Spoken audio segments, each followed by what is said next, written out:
vez estamos aqui reunidos para dar continuidade ao nosso estudo à luz da Palavra de Deus, do Santo Sacrifício da Missa, parte por parte. Começamos no programa anterior esse estudo e damos continuidade hoje. Se vocês se recordam, eu disse no vídeo anterior que hoje eu citaria um texto do Código de Direito Canônico que merece a nossa atenção no tocante à normativa da Igreja sobre a recepção do corpo e do sangue de nosso Senhor Jesus Cristo fora da celebração da missa.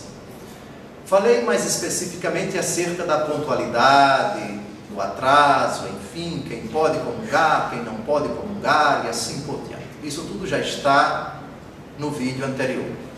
Agora, para quem não está enfermo, e o sacrifício, ou o corpo e o sangue de nosso Senhor Jesus Cristo são guardados, as reservas eucarísticas são guardadas, principalmente para serem levadas para aqueles que não podem participar do santo sacrifício da missa, sobretudo os enfermos. Mas aqueles que não estão enfermos podem comungar fora da missa? É lógico que, se a resposta for sim, isso se aplica também àqueles que sem culpa, mas em estado de graça, sem culpa, não conseguiram chegar a tempo para o início da missa, mas chegaram já com a missa iniciada, chegaram num determinado momento da Santa Missa. Vamos então ao texto, o cânon 918 do Código de Direito Canônico. Recomenda-se vivamente que os fiéis recebam a Sagrada Comunhão na própria celebração eucarística. Seja-lhes, contudo, administrada fora da missa, quando a pedem por justa causa, observando-se os ritos litúrgicos.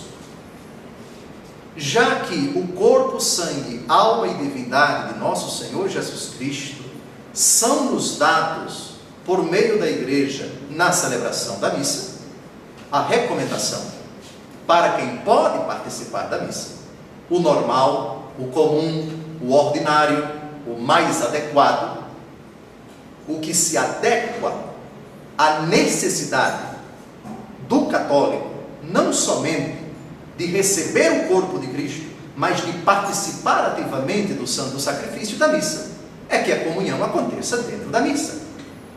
Mas razões justas permitem que a pessoa receba a Santa Comunhão fora da missa. De novo, o texto. A recomendação é para receber a comunhão na própria celebração eucarística. É a regra. Todavia, quem a pede por justa causa fora da missa, desde que sejam observados os ritos litúrgicos, isso é permitido, isso é facultado. Dou-vos um exemplo. Tal pessoa reside próxima à igreja, encontra-se em estado de graça, vai fazer uma cirurgia, não está ainda enferma, procura a paróquia, lá se encontra o padre, ou então o ministro extraordinário da comunhão eucarística, e diz: eu desejo receber o santo sacrifício da missa. Então, existe nos livros litúrgicos um rito para a administração da Santa Comunhão fora da missa. Sejam observadas aquelas normas. É uma celebração da palavra que tem que ser feita. Se se trata do sacerdote ou se se trata do ministro extraordinário da comunhão eucarística. Se não me engano, este rito inclui a acolhida, o ato penitencial, a leitura da palavra de Deus, a oração dos fiéis, o Pai Nosso, e depois vem o rito da comunhão. Esse é o rito litúrgico previsto para a administração da Santa Comunhão fora da missa. E aqui, reparem bem, aqui o padre não tem o direito, nem a ministra ou ministro extraordinário da comunhão eucarística tem o direito de negar a comunhão, porque isso é um direito do fiel, presumindo, repito, que ele se encontra na graça de Deus. Quem decide o que é justa causa é, em primeiro lugar, o fiel. É lógico que pode-se abusar desta norma, levando as pessoas a deturparem o sentido de justa causa. Eu vou assistir o jogo no Estádio Nacional e gostaria de receber a comunhão. Bem, parece que o jogo de futebol no Estádio Nacional não é justa causa. Porém, há causas e causas. Está claro? Portanto, ao prescrever esta norma, a Igreja revela a sua maternidade, a sua caridade, a sua solicitude com os fiéis que, por N motivos, não podem participar da celebração da Santa Missa e nem estão enfermos, mas se dirigem à Igreja e pedem a quem tem a chave do sacrário e a quem tem a tarefa conferida pela Igreja de distribuir a Santa Comunhão fora da celebração eucarística, no caso, o padre, o diácono ou o ministro ou ministra extraordinário da comunhão eucarística.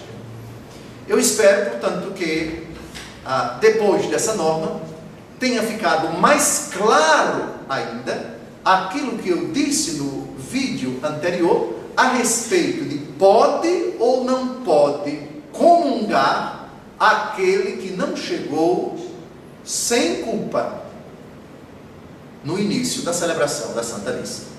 Então, são duas questões que têm que ser consideradas, e eu repito. Primeiro, o motivo. Aqui está justa causa. E segundo, é o estado de graça. Não é suficiente você apresentar uma justa causa para dizer eu quero comungar. Lembrem-se que a causa que justifica uma pessoa receber a Eucaristia fora da missa é um aspecto, digamos assim, objetivo. Mas existe o aspecto subjetivo. Se a pessoa se encontra em pecado mortal, mesmo que tenha uma justa causa, ela não pode comungar. Então são duas coisas que devem ser consideradas: o estado de graça ou não da pessoa que deseja comungar fora da missa, e se a razão que ela alega é justa ou não. Ficou claro? Ficou claro? Muito bem. Então agora retomamos o assunto com o qual concluímos o vídeo anterior, as orações e as outras partes que são próprias do sacerdote na celebração da Santa Missa. Nós vimos que as orações que o sacerdote pronuncia são reservadas a ele, porque elas são próprias de quem preside a celebração eucarística. Vamos dar continuidade a esse assunto, número 31 da Instrução Geral sobre o Missal Romano. Cabe ao sacerdote, da mesma forma, no desempenho da função de presidente da Assembleia, proferir certas admoestações previstas no próprio rito. Uma admoestação é um convite. Reconheçamos as nossas culpas para celebrarmos os santos mistérios. Rezemos com amor e confiança a oração que o Senhor nos ensinou. Orai, irmãos e irmãs, para que este sacrifício seja aceito por Deus Pai Todo-Poderoso. Então são admoestações, são exortações, são pedidos que o padre faz à comunidade. Há certos pedidos que já estão previstos no rito. Outros, a liturgia permite que o sacerdote brevissimamente diga de sua própria iniciativa. Saudai-vos uns aos outros em Cristo Jesus, no Espírito de Cristo ressuscitado, saudai-vos com um sinal de paz. No missal romano, que é válido para o Brasil, aprovado pela Congregação para a Disciplina dos Sacramentos, se prevêem várias fórmulas. Portanto, não é algo rígido, não existe apenas uma afirmação, mas várias afirmações. Pois bem, então, essas exortações são próprias do celebrante. Os leigos não podem fazê-las. Quando estiver estabelecido pelas rubricas, o celebrante pode adaptá-las um pouco para que atendam à compreensão dos participantes. Reparem, há um pouquinho de flexibilidade para o sacerdote, digamos assim, criar. Mas vejam, é uma adaptação para que os fiéis atendam à compreensão dos participantes. Cuide, contudo, o sacerdote de manter sempre o sentido da exortação proposta no missal e a expresse em poucas palavras. Dou-vos um exemplo. Irmãos e irmãs, reconheçamos as nossas culpas para celebrarmos os santos mistérios. É uma exortação. Está prevista no missal. E tem outras exortações também, próprias para o tempo do Advento, próprias para o tempo da Quaresma, para o tempo do Natal, para o tempo da Páscoa e para o tempo comum. Mas o missal permite que o sacerdote diga com suas próprias palavras, contanto que ele não mude o sentido. Irmãos, aqui estamos reunidos, Deus sabe que nós somos pecadores. Um exemplo, que nós somos pecadores, a nossa miséria é do conhecimento dele, ele sabe que nós cometemos fragilidades, apresentemo-las diante do Senhor com muita confiança e contritos supliquemos o seu perdão. Eu acabei de criar. É lógico que o sentido daquilo que eu acabei de falar não é diferente do sentido das exortações previstas no missal para o ato penitencial. Isso é importante para que alguém que talvez tenha aquela visão rígida de que só pode o padre falar o que está no missal, um escravo do que está escrito, isso não corresponde ao espírito da liturgia. Por outro lado, a igreja não permite que se mude. Querem ver um tipo de modificação, um tipo de alteração que destoa do sentido da demonstração, por exemplo, no ato penitencial? Irmãos, todos nós erramos. Todos nós erramos. A pessoa ficou somente nesse verbo, o verbo errar. Então vamos apresentar diante de Deus os nossos erros. Destoou. Destoou porque erro é uma coisa e pecado é outra. O erro é o equívoco. Nem todo erro é pecado. O erro é, na verdade, o não acerto. Eu não acertei. Mas muitas pessoas não acertam em boa fé. Quando a criança diz, sem culpa dela, que 7 vezes 7 é 48, ela errou, ela se equivocou, ela não mentiu, não teve a intenção de enganar. Isso é um erro. Mentira é outra coisa. Então é muito importante que a nomenclatura nossa na missa seja bem precisa, para evitar equívocos. Estamos tratando no ato penitencial de quê? De pecado. De pecado. Por isso, certos cantos penitenciais, vamos tratar depois dos cantos, eles falam de tudo, menos do pecado. Então, a adaptação que o missal romano prevê para o sacerdote nas admoestações tem essa cláusula. Mantenha sempre o sentido da exortação proposta no missal e a expresse em poucas palavras. Continuando o texto. Cabe ao sacerdote presidente também moderar a palavra de Deus e dar a bênção final. Moderação da palavra de Deus, o próprio nome já diz, modo. Moderar significa dar uma modalidade, dar uma feição. Ele pode, no início da liturgia da palavra, dirigir brevíssimas palavras para a liturgia da palavra de Deus. Tanto pode fazer isso uma vez só, ao longo de toda a liturgia, ele com breves palavras. A liturgia também prevê que ele faça ou que se faça um comentário. Os comentários previstos no jornalzinho, por exemplo, que devem ser breves, vamos ver depois isto, são uma forma de aplicação disso. O sacerdote não faz, mas delega isso a um leigo para fazer, ou ele mesmo pode fazer. Mas também pode fazer uma breve alocução antes da primeira leitura, antes da segunda leitura, antes do Evangelho. Moderado, mas tudo com muita brevidade. Também poderá não fazê-lo. Pode, além disso, com brevíssimas palavras, introduzir os fiéis na missa do dia, após a saudação inicial e antes do ato penitencial, na liturgia da palavra, antes das leituras, na oração eucarística antes do prefácio, nunca, porém, dentro da própria oração eucarística. Começou a oração eucarística, não pode mais fazer nenhum comentário. Pode ainda encerrar toda a ação sagrada antes da despedida. Reparem como a liturgia concede ao sacerdote presidente. Não é criatividade, por favor. Aqui é uma concessão mesmo da igreja. E reparem, desde que as palavras sejam breves, isso até é um momento de catequese. Dou-vos um exemplo.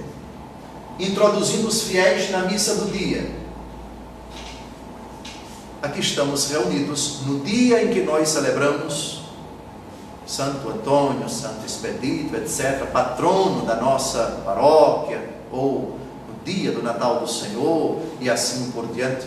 Breves palavras para situar os fiéis na missa do dia, no tempo em que estamos vivendo, se é da Quaresma, da Páscoa, do tempo comum, ou uma missa votiva pelos falecidos, Dia das Mães, Dia dos Pais, 15 anos de uma pessoa, e assim por diante. A liturgia permite, por favor, permite.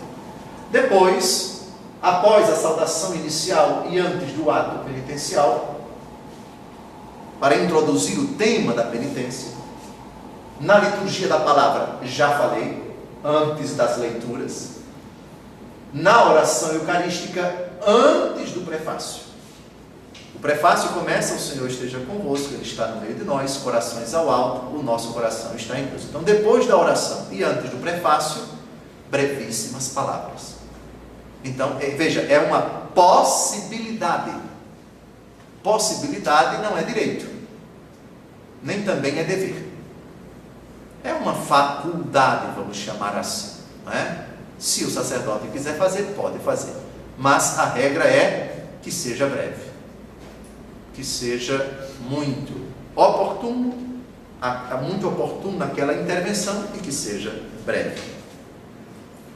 Pois bem, antes de encerrar a Sagrada Eucaristia, antes da despedida, parece que na missa do domingo à noite, quase sempre isso se faz. Então, aquela, digamos assim, uma espécie de síntese de tudo aquilo que o Senhor falou na liturgia, antes da bênção final, isso é muito oportuno. O Senhor nos falou disso. Andemos para as nossas casas com isto no coração, recordemos-nos disso. Pois bem, é muito oportuno, é muito adequado, mas não é obrigatório, por favor. Próximo parágrafo. A natureza das partes presidenciais exige que sejam proferidas em voz alta e distinta e por todos atentamente escutadas. Por isso, enquanto o sacerdote as profere, não haja outras orações nem cantos, e calem-se o órgão e qualquer outro instrumento. O que se aplica para a Eucaristia também se aplica para o sacramento do matrimônio. Eu não sei de onde surgiu isso, mas em algumas celebrações do matrimônio, alguns leigos chegam até, talvez por inocência, talvez por ignorância, não creio que por má fé, as pessoas responsáveis pelo canto vêm dizer: olha, o canto da bênção das alianças, o canto na hora do consentimento, o canto na hora da bênção nupcial que o padre está dando sobre o casal. Não pode. Em enquanto o sacerdote estiver falando, é claro que na condição a presidência da celebração do matrimônio é dos noivos, eles aqui são os ministros. O sacerdote ou o diácono, enfim, que está ali presente, ele está na condição de assistente qualificado da igreja, perante o qual os noivos dão e recebem mutuamente o consentimento. Mas em princípio, quando o sacerdote está falando, voltemos à Santa Missa, na condição de presidente, todos em silêncio. Oremos, o sacerdote vai falar, todos em silêncio.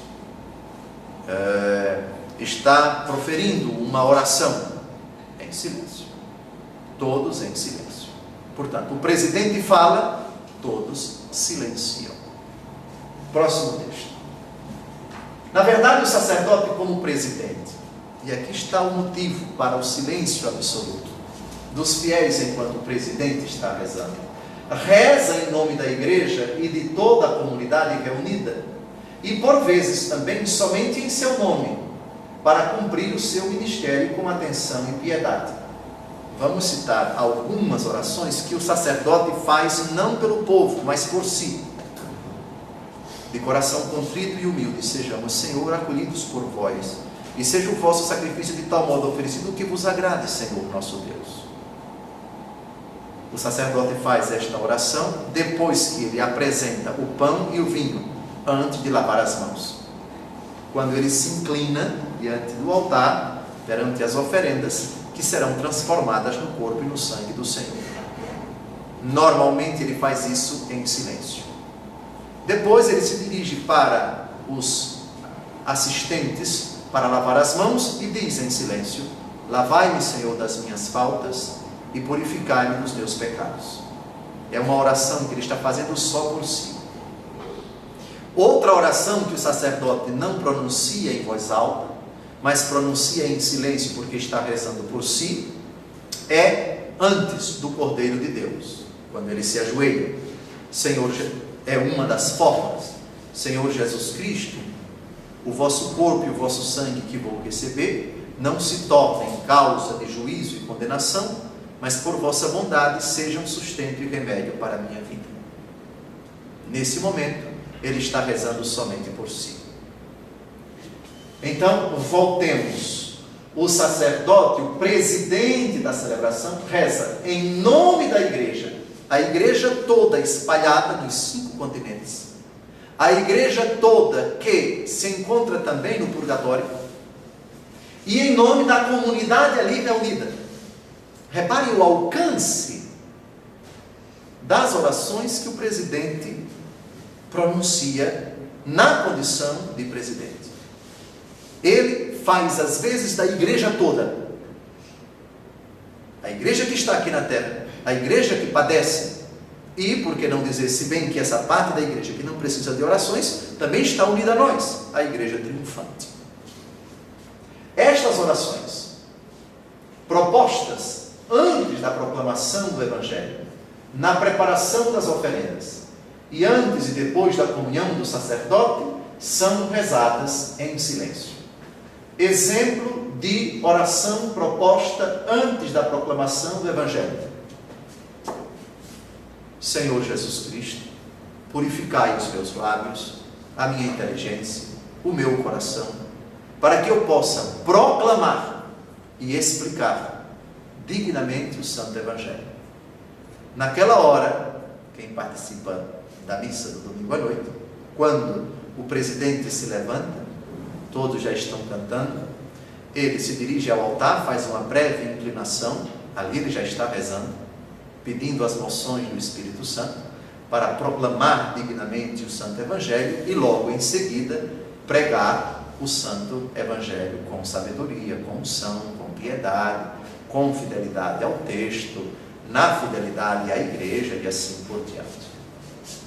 Exemplo, na preparação das oferendas, eu já falei, lavai-me, Senhor, das minhas faltas, ou de coração contrito e humilde, sejamos, Senhor, acolhidos por vós, etc. E antes e depois da comunhão, não é? E, pois bem, são rezadas em silêncio. Alguém pode dizer: Dom José, eu já ouvi tal sacerdote pronunciar essas orações em voz alta. É errado? Não, não é errado. Mas o missal prevê que elas sejam rezadas em silêncio. Convém que sejam rezadas em silêncio. Eu, aliás, iria um pouquinho mais. Devem ser rezadas em silêncio. Porque está previsto no missal. É próprio daquela oração o silêncio. O sacerdote deve pronunciá-las em silêncio. Outras fórmulas que ocorrem na celebração. Sendo a celebração da missa, por sua natureza de índole comunitária, assumem grande importância os diálogos entre o sacerdote e os fiéis reunidos, bem como as aclamações, pois não constituem apenas sinais externos da celebração comum, mas promovem e realizam a comunhão entre o sacerdote e o povo. Houve quem, talvez querendo se adequar à linguagem moderna, houve quem falasse em interação. Vamos evitar essas expressões que não são estritamente litúrgicas e teológicas, mas comunhão. O diálogo é de extrema importância na celebração da Santa Missa, porque favorece precisamente a comunhão que deve existir entre o sacerdote e o povo. Alguns exemplos. O Senhor esteja convosco. Ele está no meio de nós. Corações ao alto. O nosso coração está em Deus. Demos graças ao Senhor nosso Deus. É nosso dever e nossa salvação. Pois bem. Esse diálogo é previsto. Um fala, o outro responde. Não é? A paz do Senhor esteja sempre convosco. Ele está no O amor de Cristo nos uniu, enfim. Pois bem, então, o diálogo, a índole comunitária, se traduz de forma especial nos diálogos entre o sacerdote e os fiéis reunidos. As aclamações, que são proclamadas por todos. Aleluia, aleluia, aleluia. O canto de aclamação é uma dessas modalidades de aclamação. Isso é previsto. Na oração eucarística quinta, que está contida no missal romano, nós temos, no decorrer do próprio prefácio, algo que é muito oportuno também. Vejamos aqui: mandai vosso Espírito Santo a fim de que as nossas ofertas se mudem no corpo e no sangue de nosso Senhor Jesus Cristo. Mandai vosso Espírito Santo. Mais na frente, protegei vossa igreja que caminha nas estradas do mundo rumo ao céu, cada dia renovando a esperança de chegar junto a vós na vossa paz. Caminhamos na estrada de Jesus. Se nós repararmos bem, tem um grande significado. A comunidade vai respondendo aquilo que o sacerdote vai proferindo. É, de certa forma, um amém. Assim seja. É verdade. A comunidade está integrada na própria oração eucarística, nas respostas que ela dá a determinadas afirmações da própria oração eucarística. Próximo. As aclamações e respostas dos fiéis às orações e saudações do sacerdote constituem o grau de participação ativa que os fiéis congregados em qualquer forma de missa devem realizar para que se promova e exprima claramente a ação de toda a comunidade. Por exemplo, respostas dos fiéis às orações. Palavra do Senhor. Graças a Deus. Proclamação do Evangelho de Jesus Cristo segundo Lucas. Glória a vós, Senhor. Pois bem, é a participação, uma modalidade, uma forma de participação ativa. Por isso, a igreja sempre ensina, e quero recordar aqui a todos, que a expressão eu vou assistir à missa, ela é inexata, ela não é errada, ela é inexata. Porque o verbo assistir significa contemplar. Eu estou vendo, assistir ao jogo, assistir, enfim, aquele espetáculo. Sim, você está contemplando, só que não está participando ativamente. Quem assiste a uma peça de teatro não participa diretamente dela, mas quem, na condição de fiel, participa da Santa Missa, não apenas assiste, mas participa ativamente dela. Lembrem-se do que dissemos no encontro anterior.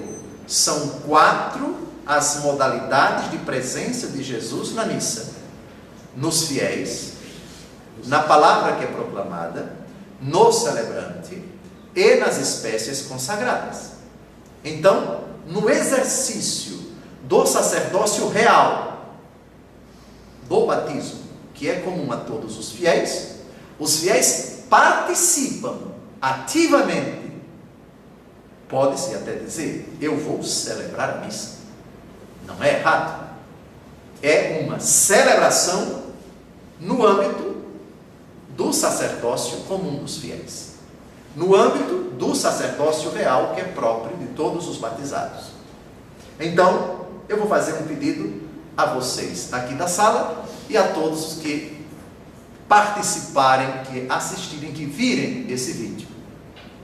Vamos fazer um exercício para, a partir de hoje, quem ainda não fez, utilizar a seguinte nomenclatura antes de começar a missa: eu vou celebrar a missa. Isso não só não é errado, como é preciso. O padre vai celebrar a missa na condição de presidente, realizando uma coisa que só ele pode fazer. Na pessoa de Cristo, cabeça, ele que tem o sacerdócio ministerial, vai realizar o santo sacrifício. Cristo, cabeça, na sua pessoa, é o presidente da celebração. Nesse sentido, só o sacerdote pode transformar o pão no corpo e o vinho no sangue, alma e divindade de nosso Senhor Jesus Cristo. É preciso, é exato, não é errado, não tem nada de assustador, não tem nada de blasfemo, não tem nada de herético um católico batizado dizer: eu vou celebrar a missa. Porque é preciso que esteja bem clara a distinção entre sacerdócio real e sacerdócio ministerial ou ordenado. Lembrem-se que vocês têm o sacerdócio real, só que este sacerdócio não habilita vocês a presidirem a missa, a consagrarem o corpo, sangue, alma e divindade de nosso Senhor Jesus Cristo. A primeira carta de São Pedro e o Apocalipse de São João diz que todos os fiéis são um reino de sacerdotes. E o que é que o sacerdote faz no culto? Ele oferece dádivas agradáveis a Deus. Os fiéis oferecem, parece que foi Dona Francisca que perguntou quando terminamos a explanação no encontro passado, como os fiéis exercitam o seu sacerdócio. Não, se não foi ela, foi uma outra pessoa perguntando se o único sacrifício é o corpo de Cristo, o único sacrifício agradável ao Pai é o corpo, sangue, alma e divindade de nosso Senhor Jesus Cristo, como conjugar o oferecimento da nossa vida, dos nossos sacrifícios, das nossas aflições. Eu respondi com uma frase com a qual se conclui, uma doxologia com a qual se conclui a oração eucarística: por Cristo, com Cristo, em Cristo, eu ofereço, ó Pai, a vós, com o corpo, sangue, alma e divindade de nosso Senhor Jesus Cristo, minhas dores, minhas aflições, minhas perturbações, meus desafios, minhas conquistas, minha ação de graças e assim por diante. Cristo é o único sacerdote ao celebrar a missa, e eu nele exercito o sacerdócio real, ou melhor, ele em mim vivo. Já não sou eu que vivo, porém é Cristo que vive em mim. Cristo em mim, batizado, exercita o sacerdócio real, levando-me a oferecer-me e a oferecer tudo que tenho e que possuo, para que com o corpo e o sangue de Cristo, morto e ressuscitado, esta oferta seja agradável ao Pai no Espírito Santo. Portanto, cuidado com a afirmação que eu acabei de dizer.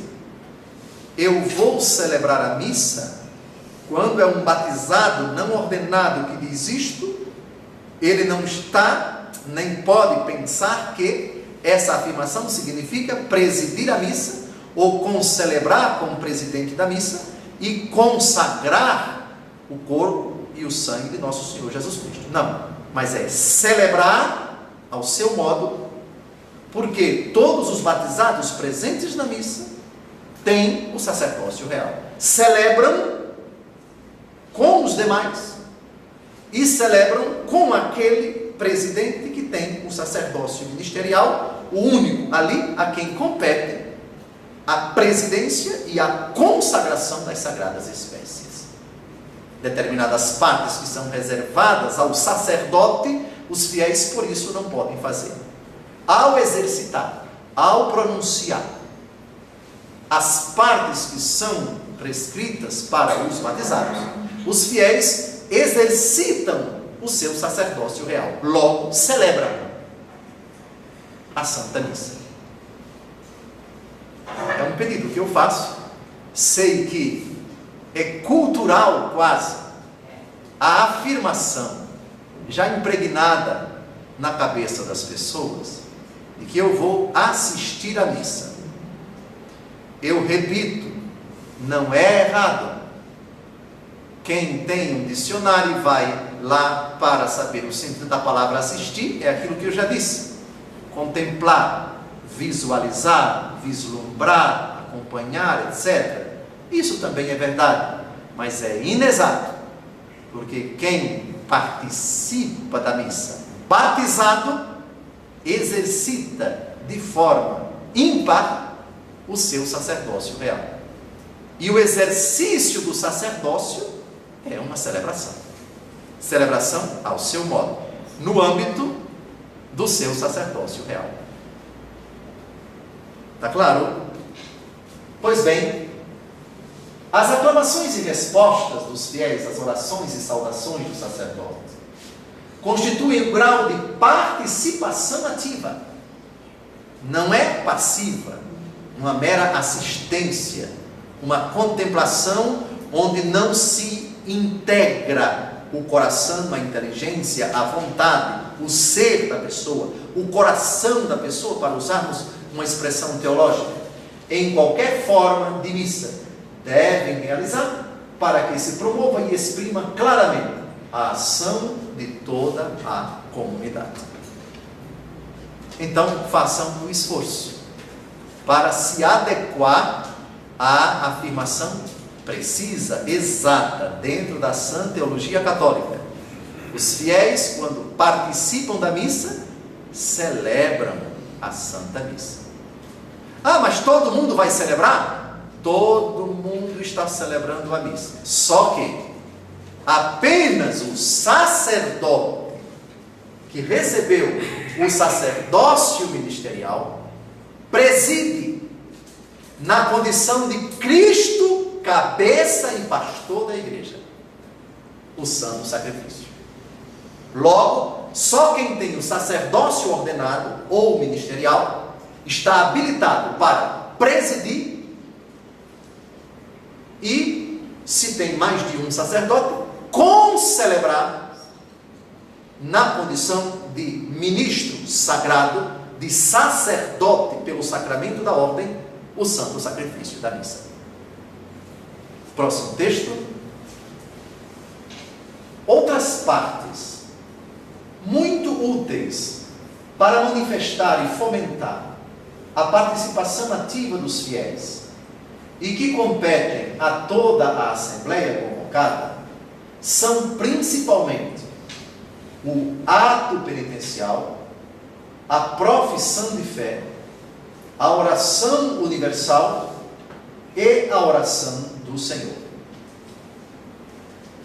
Ato penitencial coletivo: confessemos os nossos pecados, confesso a Deus Todo-Poderoso, mas também em forma dialogal.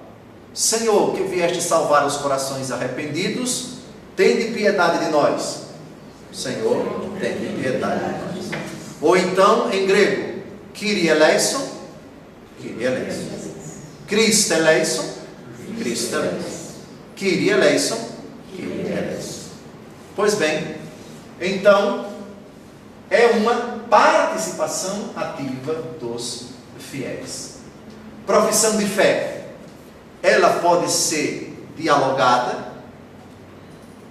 Uma parte da assembleia recita o lado direito, o lado esquerdo, enfim, não é proibido. Ou o sacerdote, com mais alguns fiéis, enfim. Ou então todos recitam juntos a profissão de fé. A oração universal, estamos aqui diante da oração dos fiéis.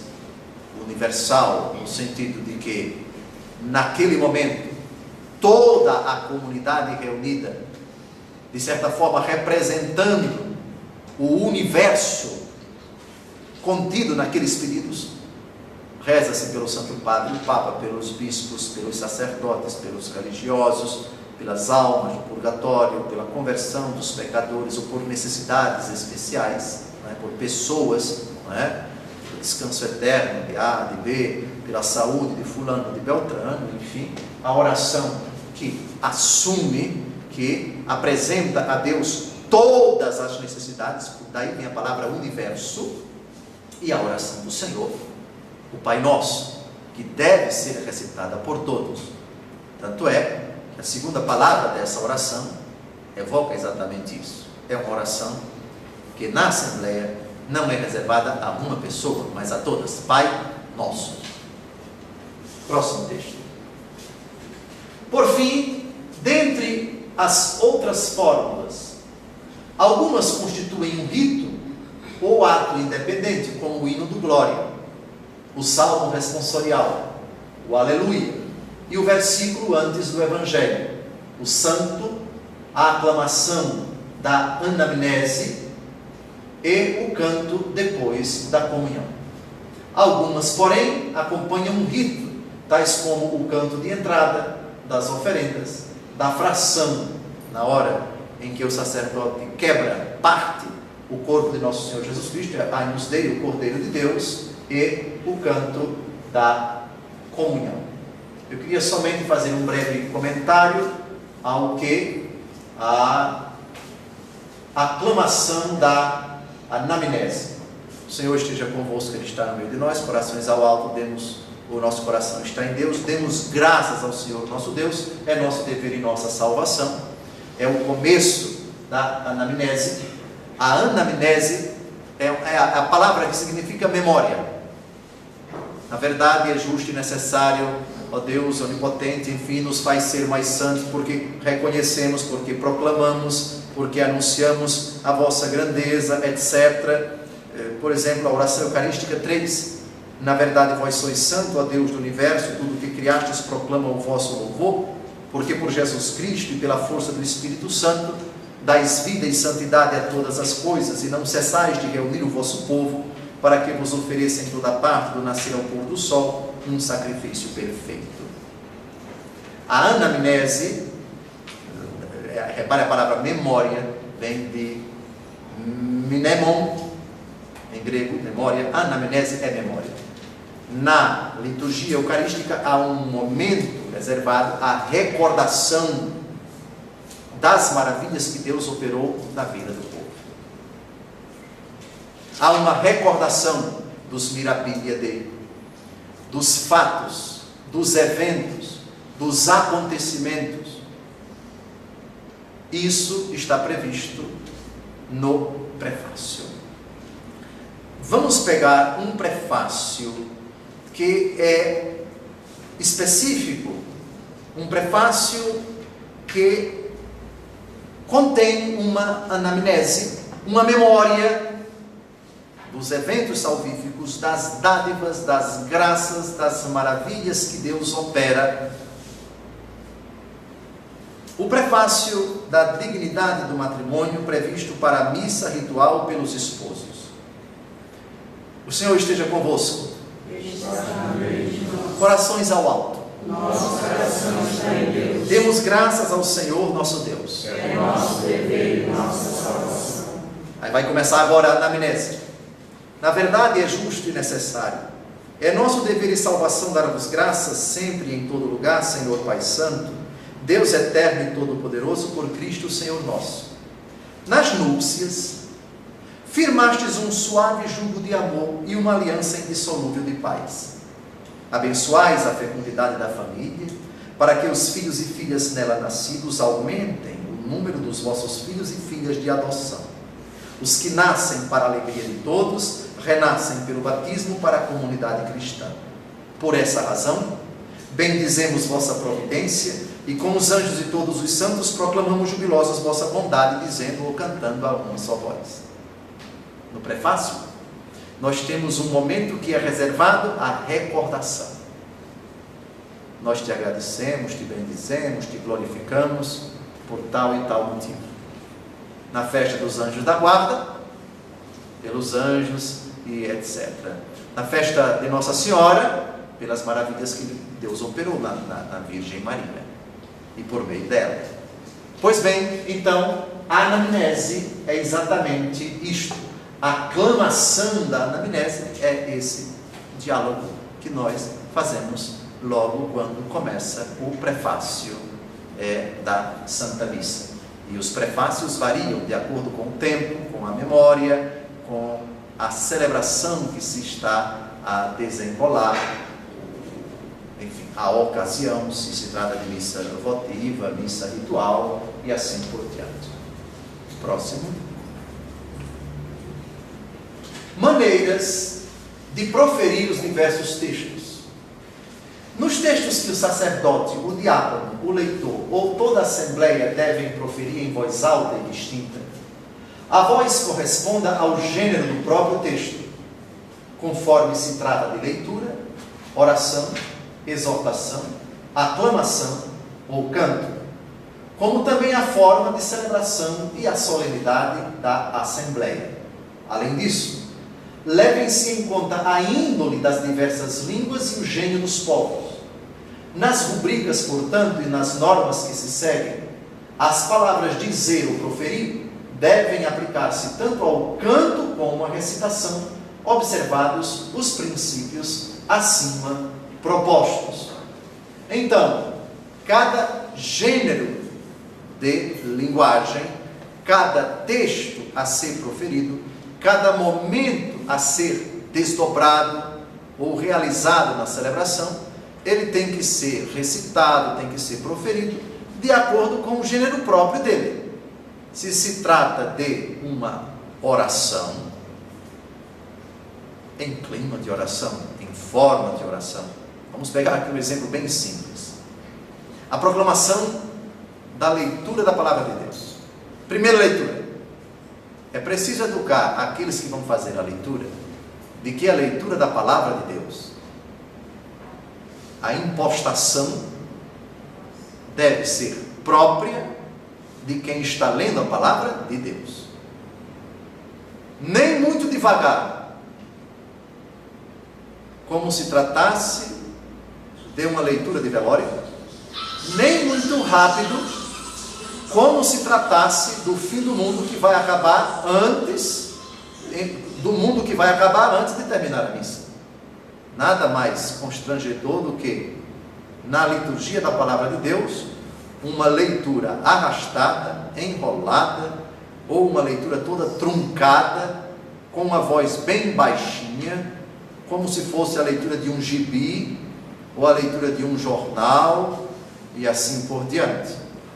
Repetindo, a voz corresponda ao gênero do próprio texto.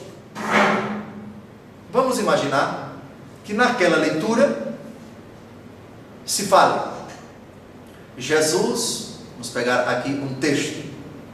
Jesus disse a Zaqueu: desce depressa, pois é necessário que hoje eu esteja na tua casa.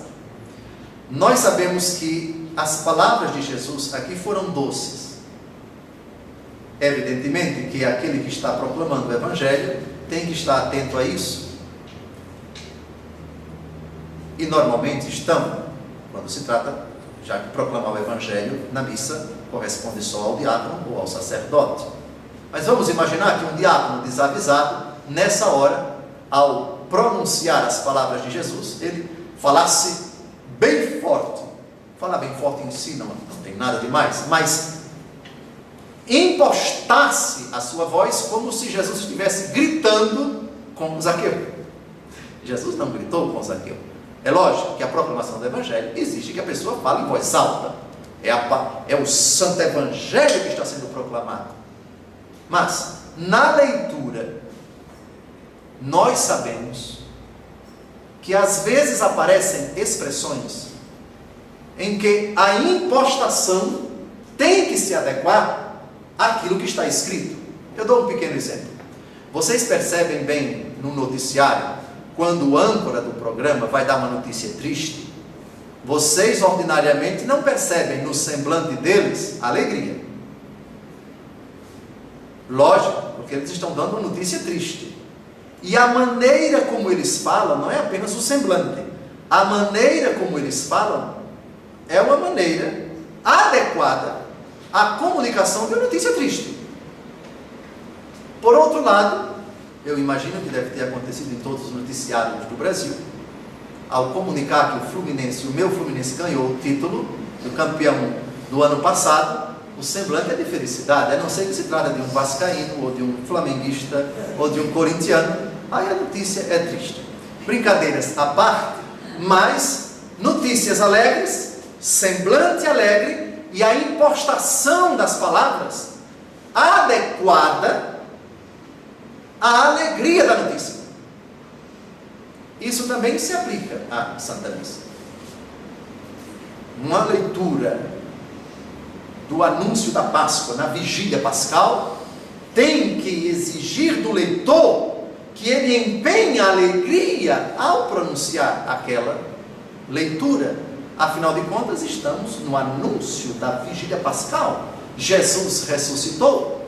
Outra coisa é a leitura da sexta-feira da paixão. Claro que o que se celebra na ação da paixão e morte do Senhor é o Cristo que morreu e está vivo. Todavia, o nome oficial é ação litúrgica da paixão e morte do Senhor. Celebramos o Cristo vivo, mas naquele dia comemoramos particularmente a sua morte. A impostação, a maneira de pronunciar as leituras tem que ser, repito, conforme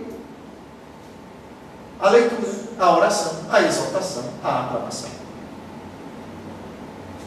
Bem, eu termino,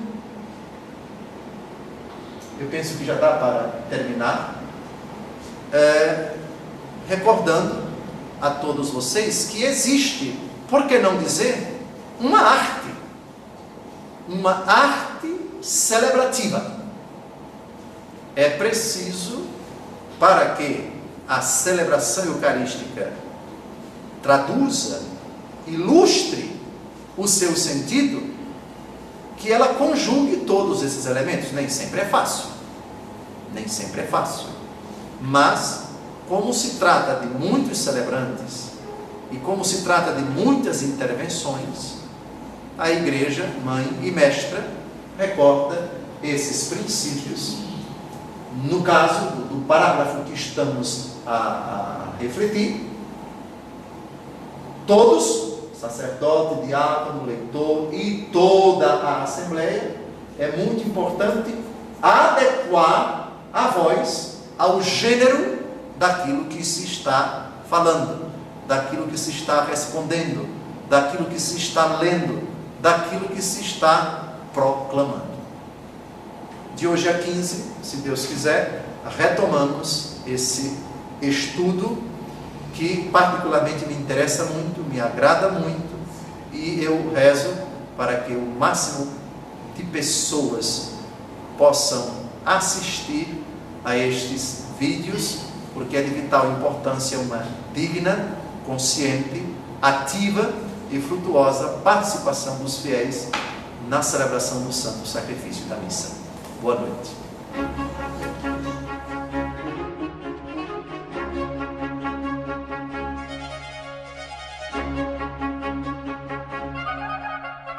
Amém.